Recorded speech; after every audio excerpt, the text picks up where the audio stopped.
السلام علیکم ورحمۃ اللہ وبرکاتہ۔ ایک تھی حسینہ واجد۔ ایک چھوٹا سا عنوان میں نے ڈالا ہے کہ ایک تھی حسینہ واجد۔ سوچا کہ آپ لوگوں کے ساتھ بھی تھوڑا ذکر کیا جائے۔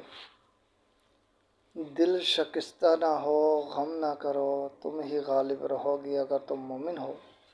ایک طویل عرصے بعد امیر جماعت اسلامی بنگلہ دیش کا ڈھاکہ کی سڑکوں پر والہانہ استقبال۔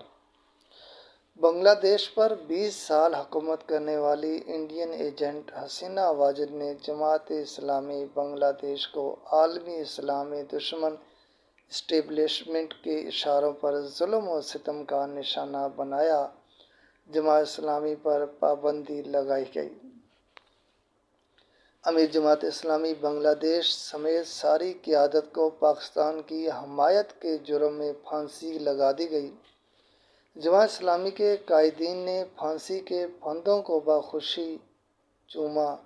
کسی ایک قائد نے نہ معافی مانگی، نہ کسی نے اپنے کردار اور عمل پر ندامت کا اظہار کیا۔ جماعت اسلامی بنگلہ دیش کے ہزاروں کارکنوں کو شہید کیا گیا۔ 1 لاکھ سے زائد کارکن پابند سلاسل رہے۔ اس سارے ظلم کے باوجود جماعت اسلامی بنگلہ دیش ریاستی دہشت گردی کے سامنے مزاحمت کی ایک مضبوط چٹان بنی رہی اور صبر و استقامت کے نتیجے میں سرخرو ہوئی۔ الحمدللہ، جماعت اسلامی آج بھی بنگلہ دیش میں پوری آب و تاب کے ساتھ موجود ہے۔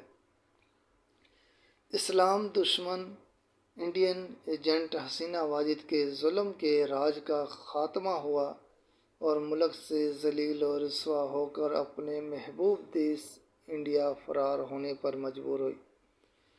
یہ اللہ کا غضب اور اس کے انتقام کا کوڑا ہے جو حسینہ واجد اور اس کے حواریوں پر بنگلہ دیش میں برسا۔